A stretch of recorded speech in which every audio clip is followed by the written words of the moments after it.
नमस्कार दोस्तों, मैं दिग्विजय सिंह आप सबका बहुत स्वागत करता हूं दिग्विजय इकोनॉमिका में। कैसे हैं आप लोग और कैसे चल रही है आपकी जीत की तैयारी। दोस्तों, आज के वीडियो में मैं बात करने वाला हूं डेफिसिट फाइनेंसिंग की। डेफिसिट फाइनेंसिंग, जिसे हिंदी में आप हिनात प्रबंधन या घाटे की वित्त व्यवस्था कहते हैं। दोस्तों, ये जो टॉपिक है, लेक्चर है, बहुत ज़्यादा इंपॉर्टेंट है और बहुत कंफ्यूजिंग है। मैं देखता हूं कि कई बार स्टूडेंट इसको लेके बहुत ज़्यादा कंफ्यूज होते हैं और यूपीएससी में, पीसीएस में और कॉम्पिटिटिव एग्जाम में इसके ऊपर लगातार क्वेश्चन पूछे गए हैं।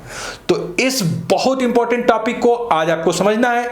पूरे वीडियो को बिल्कुल लास्ट तक देखिएगा। दिग्विजय इकोनॉमिका को अगर अब तक आपने सब्सक्राइब नहीं किया है तो दिग्विजय इकोनॉमिका को सब्सक्राइब करिए, ताकि इकोनॉमिक रिलेटेड सबसे ऑथेंटिक मटेरियल और वीडियो हम आप तक पहुंचा सकें। इकोनॉमिक्स का मतलब दिग्विजय इकोनॉमिका।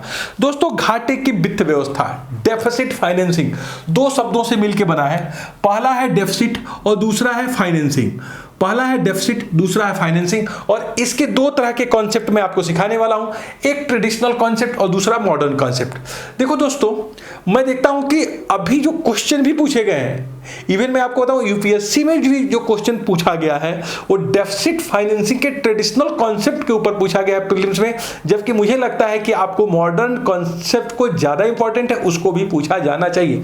तो इसमें हम बहुत हद तक क्रिस्टल क्लियर कर दें, क्यों किताबों में आप देखते हो ट्रेडिशनल कॉन्सेप्ट ही ज्यादा लिमिटेड है, क्यों नहीं मॉडर्न कॉन्सेप्ट को दिखा गया है। कई बार इसको राइटर भी नहीं समझ पाता, इसलिए थोड़ी सी कंफ्यूजन की स्थिति बनती है।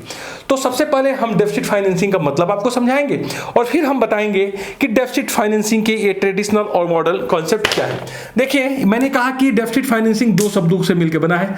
पहला है डेफिसिट, घाटा, और दूसरा है फाइनेंसिंग, वित्तीयन। फाइनेंसिंग, वित्तीयन मतलब पहला है घाटा और दूसरा है उस घाटे को कैसे भरा जाए, उसका वित्तीयन कैसे किया जाए, घाटे को भरना कैसे है, वो डिफरेंट सोर्सेज क्या होंगे, इसके बारे में हमको समझना है। तो दोस्तों, यहां पे घाटे का मतलब है बजट का घाटा। जो गवर्नमेंट के बजट में घाटा है उसकी बात की जा रही है, और उस घाटे की भरने की बात की जा रही है कि उस घाटे का वित्तीयन कैसे करेंगे, उसको फाइनेंस कैसे करेंगे, उसमें जो गवर्नमेंट डेफिसिट में है उसके लिए रेवेन्यू के सोर्सेज कैसे लेके इकट्ठा करेंगे। अब बहुत ध्यान से समझिए, जब मैं कहता हूं कि बजट में घाटा है तो बजट में तो मैंने आपको कई तरह के घाटे की बात बताई है। मैंने आपको रेवेन्यू डेफिसिट की बात बताई है, मैंने इफेक्टिव रेवेन्यू डेफिसिट की बात बताई है, मैंने कैपिटल डेफिसिट और सरप्लस की बात की है, मैंने बजटरी डेफिसिट की भी बात की है, और मैंने आपसे फिस्कल डेफिसिट की बात की है और प्राइमरी डेफिसिट की भी बात की है। तो दोस्तों, यहां पे जब डेफिसिट की बात की गई है तो आप देखोगे यहां अब डेफिसिट का मतलब बजट डेफिसिट से न होके फिस्कल डेफिसिट से, क्योंकि गवर्नमेंट का जो बजट का सबसे बड़ा डेफिसिट है वो है फिस्कल डेफिसिट। मतलब गवर्नमेंट एक वर्ष में अपने इनकम से ज्यादा जो रेवेन्यू जनरेट करती है और जहां से रेवेन्यू जनरेट करती है वो जो डेफिसिट है वो है फिस्कल डेफिसिट। जैसे मान लो गवर्नमेंट की एक साल की जो इनकम है 1 लाख करोड़ है, 1 लाख करोड़ है, 1 लाख करोड़ है, और गवर्नमेंट 1,50,000 करोड़ खर्च करती है। तो प्रश्न है कि ये 1,50,000 करोड़ में 50,000 करोड़ रुपए कहां से इकट्ठे किए जाएंगे, इस डेफिसिट को पूरा कैसे किया जाएगा। तो सीधा सा मतलब हो गया कि deficit financing is a source, a method by which government fulfil deficit. और यहां डेफिसिट का मतलब नोट कर लीजिए, यहां डेफिसिट का मतलब है दोस्तों फिस्कल डेफिसिट, राजकोषीय घाटा। यहां किस घाटे की बात की जा रही है, यहां पे बात की जा रही है फिस्कल डेफिसिट की, राजकोषीय घाटे की। इसका मतलब अगर आप परिभाषा देखिएगा डेफिसिट फाइनेंसिंग का, घाटे की वित्त व्यवस्था का या हिनात प्रबंधन का, तो एक ऐसा मेथड है, ऐसा तरीका है जो गवर्नमेंट के वित्तीय घाटे को, जो राजकोषीय घाटे को भरने में यूज किया जाता है। It mean to say deficit financing is a method as a process by which government fulfil fiscal deficit. एक ऐसा तरीका है, एक ऐसा माध्यम है जिससे गवर्नमेंट राजकोषीय घाटे को पाटती है। तो देखो दोस्तों, डेफिसिट फाइनेंसिंग वो तरीका जिससे गवर्नमेंट फिस्कल डेफिसिट को पूरा करे, वो जो तरीका होगा वो होगा फिस्कल डेफिसिट का। अब जैसा मैंने कहा कि यहां पे 2-3 बातें हैं। पहली बात ये है कि गवर्नमेंट फिस्कल डेफिसिट को भरती कैसे है, और गवर्नमेंट फिस्कल डेफिसिट को भरती है तो इससे इकोनॉमी में क्या क्या इंपैक्ट आते हैं, कौन कौन से एडवर्स इंपैक्ट उत्पन्न होते हैं, उसको कैसे मिटिगेट किया जा सकता है। तमाम ऐसे इश्यूज हैं जो आपको सीखना चाहिए। तो सबसे पहले मैं बताता हूं ट्रेडिशनल कॉन्सेप्ट के बारे में। अब ट्रेडिशनल कॉन्सेप्ट सीखिए, फिर आपको मैं बताता हूं मॉडर्न कॉन्सेप्ट के बारे में कि फिस्कल डेफिसिट का मॉडर्न कॉन्सेप्ट क्या है। अब जरा देखो, फिस्कल डेफिसिट का वीडियो आप जरूर देखिएगा, तभी ये चीज आपको समझ में आएगी। फिस्कल डेफिसिट में हमने देखा कि फिस्कल डेफिसिट एक्चुअली होता क्या है। फिस्कल डेफिसिट क्या है? एफडी फिस्कल डेफिसिट है government expenditure, government total expenditure government के कुल खर्च minus government income.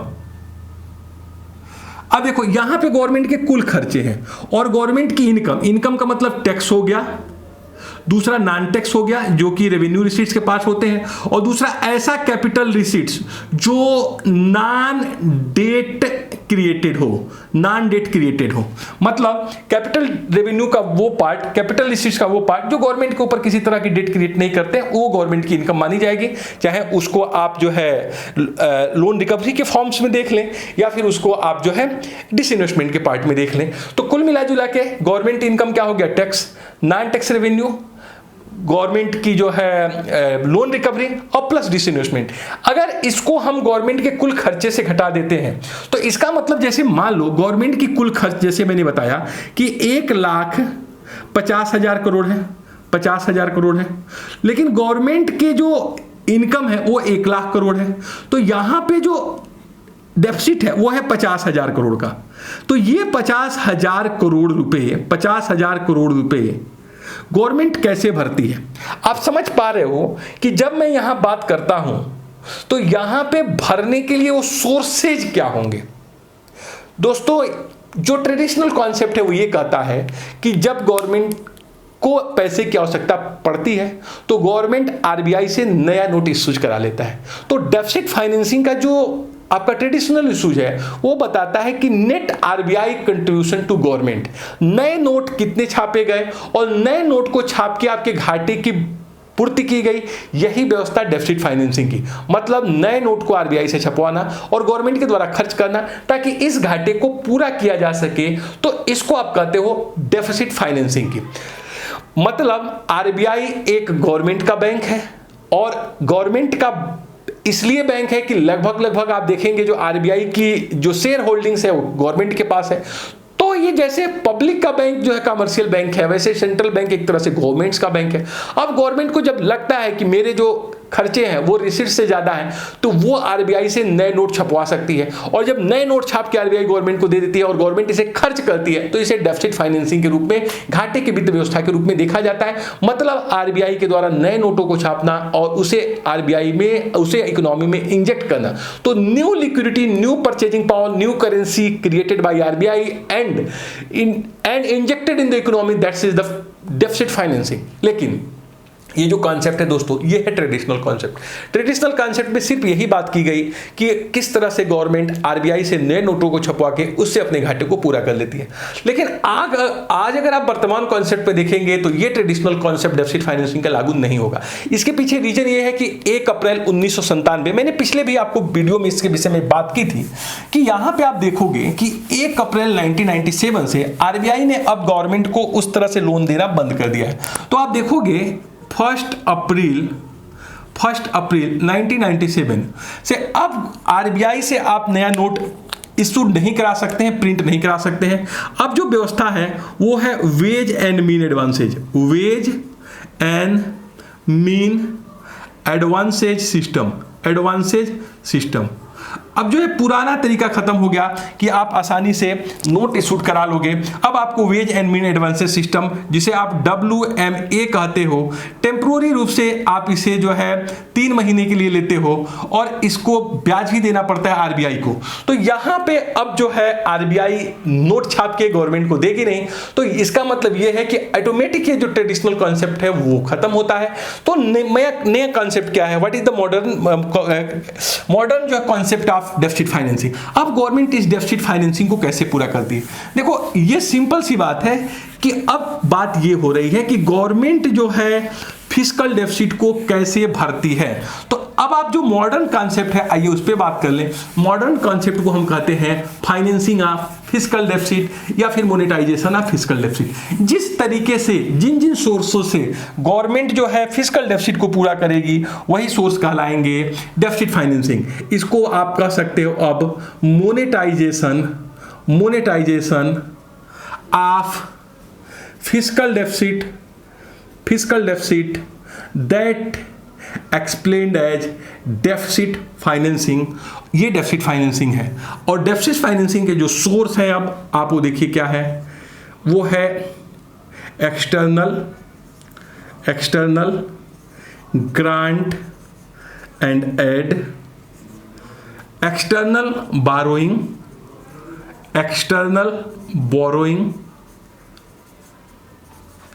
internal borrowing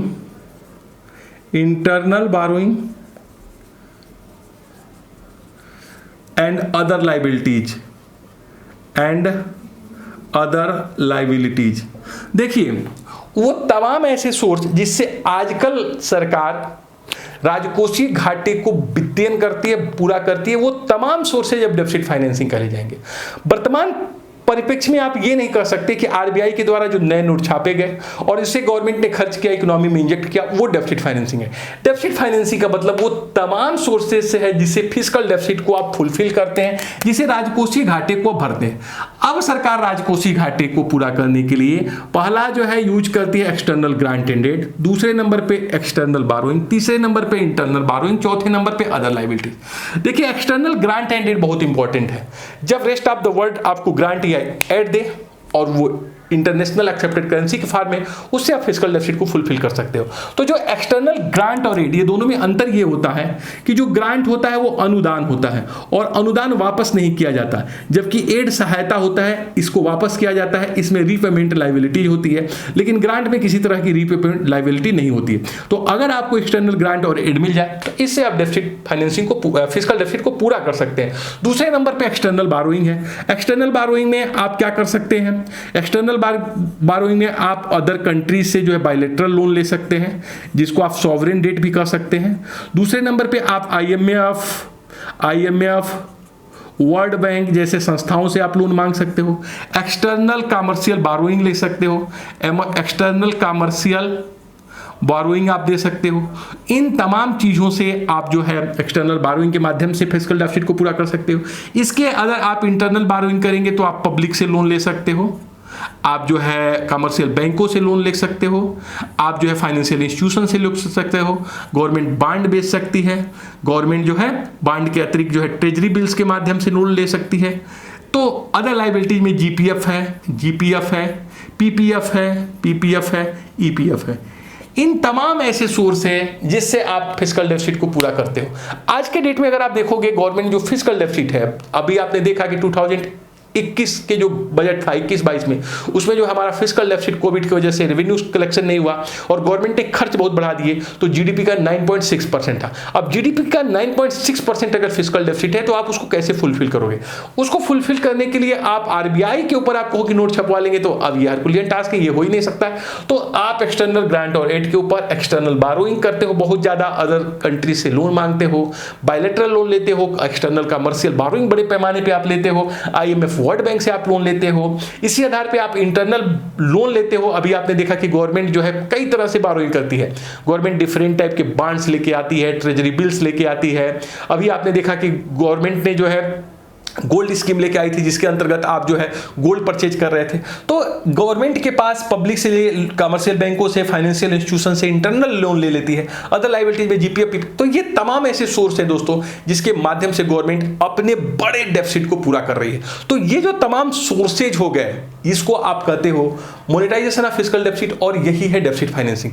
तो आज के परिप्रेक्ष्य में अगर आपसे पूछा जाए कि व्हाट इज डेफिसिट फाइनेंसिंग, तो आप ये बताओगे कि डेफिसिट फाइनेंसिंग वो मेथड है, वो प्रोसेस है जिससे गवर्नमेंट अपने सबसे बड़े घाटे को, जो राजकोषीय घाटा है, उसको फुलफिल करती है और उसको फाइनेंस करती है। तो नो डाउट जो ट्रेडिशनल वे था उसमें हम कहते थे कि गवर्नमेंट नई करेंसी जो है आरबीआई से लेती है, नई करेंसी प्रिंट कराती है और अब उसे बजट घाटे को फुलफिल करने में यूज करती है, वो था डेफिसिट फाइनेंसिंग। लेकिन आज वो सिचुएशन बदल गई है। मॉडर्न कॉन्सेप्ट में वो तमाम ऐसे सोर्स जिससे फिस्कल डेफिसिट को आप पूरा करते हो उसको आप कहते हो डेफिसिट फाइनेंसिंग, जिसमें जो है internal borrowing, external borrowing, grants, aids, ये तमाम तरह के आपके सोर्सेज आ जाते हैं। देखिए, जब गवर्नमेंट आरबीआई से लोन लेती थी या फिर नए करेंसी प्रिंट कराती थी और इकोनॉमी में इंजेक्ट करती थी बड़े पैमाने पे, तो इसमें एक जो सबसे बड़ी प्रॉब्लम आ रही थी वो इन्फ्लेशन की। अगर आप बहुत बड़े पैमाने पे आरबीआई से करेंसी छपवा लें और उतने बड़े पैमाने पे गुड्स एंड सर्विसेज का प्रोडक्शन न हो तो इकोनॉमी में मनी बहुत ज़्यादा होगी, गुड्स एंड सर्विसेज कम होंगे और इससे क्या होगा, much more money chasing few goods, बहुत ज़्यादा मुद्रा बहुत कम वस्तुओं का पीछा करेगी। तो दोस्तों, गुड्स एंड सर्विसेज के प्राइस बढ़ते जाएंगे और इकोनॉमी में इन्फ्लेशनरी प्रेशर हो जाएगी। तो देखो, जो डेफिसिट फाइनेंसिंग था उसका जो सबसे बड़ा लूपहोल्स था, जो सबसे बड़ी डिमेरिट आ रही थी, वो आ रही थी high inflationary pressure in the economy. तो इकोनॉमी में जो बड़े पैमाने पर इन्फ्लेशनरी प्रेशर उसको मिटिगेट करना था। तो कहीं ना कहीं आप देखोगे आरबीआई ने बहुत क्लियर किया कि अब जो है गवर्नमेंट हमसे ऐसे एडहॉक ट्रेजरी बिल के आधार पर लोन नहीं सकती थी। पहले गवर्नमेंट को लोन लेना था तो जब भी गवर्नमेंट को लोन लेना होता था तो गवर्नमेंट एडहॉक ट्रेजरी बिल लेके आती थी और एडहॉक ट्रेजरी बिल सिर्फ आरबीआई के नाम से होता था, उसको कोई इकोनॉमी में नहीं खरीद पाता। अगर जनरल ट्रेजरी बिल अब आती है जो 91 डेज की हो सकती है, 182 डेज की हो सकती है, 364 डेज की होती है, तो उसको हम लोग परचेज करते हैं। बहुत बड़े पैमाने पर commercial bank, financial institutions purchase करते हैं और गवर्नमेंट के पास बड़े पैमाने पे सोर्सेज चले जाते हैं, रिसोर्सेज चले जाते हैं, पैसा चला जाता है। लेकिन जब एडहॉक ट्रेजरी बिल लेके आती थी तो उसको परचेज करने वाला सिर्फ और सिर्फ आरबीआई होता था।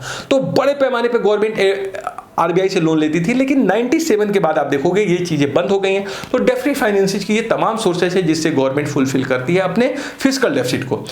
दोस्तों, एक चीज यहां पे ये भी समझ लीजिए कि जब गवर्नमेंट इन्वेस्टमेंट करती है और गवर्नमेंट अगर शॉर्ट रन इन्वेस्टमेंट कर रही है कंजम्पशन गुड्स में तो इकोनॉमी में इन्फ्लेशन नहीं आता है। लेकिन जब गवर्नमेंट लॉन्ग रन प्रोजेक्ट के ऊपर खर्च कर रही हो, जैसे मेट्रो या बुलेट ट्रेन के ऊपर, तो जेस्टेशन पीरियड इनकी बहुत लंबी होती है। तो जेस्टेशन पीरियड बहुत लंबी है और यहां प्रोडक्शन होने में काफी टाइम लगेगा। जैसे आप देखोगे सेकेंड प्लान के बाद जब गवर्नमेंट हैवी इंडस्ट्रियलाइजेशन के ऊपर फोकस कर रही थी और डेफिसिट फाइनेंसिंग का दौर चला उस समय, तो बहुत बड़े पैमाने पे आपने पैसा लिया आरबीआई से और बड़े बड़े उद्योगों के ऊपर खर्च किया। लेकिन जो बड़े उद्योग हैं वो प्रोडक्शन काफी समय बाद देंगे, उनकी जेस्टेशन पीरियड हाई होगी, 7-8 साल बाद, 10 साल बाद प्रोडक्शन करेंगे। तो इकोनॉमी में पैसा आ गया, इकोनॉमी में डिमांड बढ़ गई, लेकिन इकोनॉमी में सप्लाई नहीं बढ़ी। तो इससे आप देखोगे क्या होगा, बड़े पैमाने पर इन्फ्लेशन आ जाएगा। लेकिन अगर इकोनॉमी में कंजम्पशन गुड्स के ऊपर, कपड़े के ऊपर, जूते के ऊपर, खाद्यान्न चीजों के ऊपर खर्च किया जाए तो यहां पे आप ये देखोगे क्या होगा कि इकोनॉमी में प्रोडक्शन भी होगा, सप्लाई भी होगी और डिमांड भी होगा, जिससे इकोनॉमी में इन्फ्लेशन नहीं आएगा। तो इकोनॉमी में नए नोट छाप के आप प्रॉब्लम को तब सॉर्ट आउट कर सकते हो जब शॉर्ट रन प्रोडक्शन में आप खर्च करो। तो यहां पे ये चीजें बिल्कुल आपको समझ लेना चाहिए। आप ये नहीं कर सकते हो कि अगर गवर्नमेंट ज्यादा खर्च कर रही है तो सिर्फ और सिर्फ इन्फ्लेशन आएगा। आपको ये देखना पड़ेगा कि इन्वेस्टमेंट किस तरह का है, उसकी जेस्टेशन पीरियड क्या है, प्रोडक्शन कितने दिन बाद हो रहा है, ये तमाम चीजों के ऊपर निर्भर कर रही है। तो जहां तक मैं समझ पा रहा हूं कि अब आप दोनों ही कॉन्सेप्ट सीख चुके हैं कि किस तरीके से डेफिसिट फाइनेंसिंग होती थी, अब किस तरह से डेफिसिट फाइनेंसिंग होता था। और यहां पे डेफिसिट का मतलब सीधा सीधा फिस्कल डेफिसिट से और किसी डेफिसिट से नहीं है, क्योंकि गवर्नमेंट की जो सबसे बड़ी डेफिसिट है वो फिस्कल डेफिसिट के फॉर्म्स में। तो दोस्तों, ये रहा आज का लेक्चर। मैं आपसे जरूर कहूंगा कि सबसे बड़ा एक विद्यार्थी के लिए जो सबसे बड़ा अचीवमेंट है वो है उसकी विनम्रता, वो है उसके खुद के ऊपर विश्वास, सेल्फ कॉन्फिडेंट। और सेल्फ कॉन्फिडेंट तब होगा जब आप खुद से ऑनेस्ट होंगे, आप खुद जानते होंगे, खुद आप सबसे बड़े अपने वैल्यूएटर हैं कि मैं कितना डेडिकेशन से लगा हूं यूपीएससी के एग्जाम में, यूपीपीसीएस के एग्जाम में या किसी भी कॉम्पिटिटिव एग्जाम में। तो आप अपने सबसे बड़े जजमेंट करने वाले सेल्फ जज हो। अपने एक एक मिनट का जो आप यूज करते हैं, मिसयूज करते हैं, आप सब समझते हैं। आप इतने छोटे बच्चे नहीं हैं कि आपको पता नहीं है, आपको सब कुछ पता होता है, लेकिन आप लगातार गलतियां करते जाते हैं। मैं आपसे रिक्वेस्ट करता हूं कि आप लोग जरूर अपनी गलतियों से सीखें। गलतियां सबसे होती हैं और गलतियां अंतिम समय तक होती हैं, जब तक आप कितने भी मैच्योर, कितने भी बड़े ना हो जाए। लेकिन एक खिलाड़ी वही है, एक अनुशासित खिलाड़ी वही है जो अपनी गलतियों से सीखे, सबक ले और फिर उस गलती को दोहराए नहीं। अगर आप गलती जानते हैं और बार बार दोहराते हैं तो फिर आप कोई प्लेयर नहीं है। आप किसी तरह से आप जो है नहीं माना जाएगा कि आप में किसी भी तरह से डेडिकेशन है। तो दोस्तों, आप जो है समय का रिस्पेक्ट करिए, अपने बड़ों का रिस्पेक्ट करिए, अपने ऊपर खुद का विश्वास करिए। अपने पूरे टाइम को आप जानते हैं कि मुझे कहाँ यूज करना है, उस टाइम का यूज करिए। बड़े सपने देखिए और बड़े सपने को पीछा करिए। दोस्तों सपने जो है इन्हीं खुली आंखों से देखते हैं, बंद आंखों से कोई सपना नहीं होता है, वो सिर्फ एक भ्रम है। तो सपने देखिए, बड़े सपने देखिए और पूरे डेडिकेशन के साथ लग जाइए, कुछ अच्छा करिए, कुछ बड़ा करिए। आइए कुछ अच्छा करते हैं, आइए कुछ बड़ा करते हैं, कुछ करके दिखाओ, कुछ बन के दिखाओ। Thank you for watching Digvijay Economica. God bless you dear friends.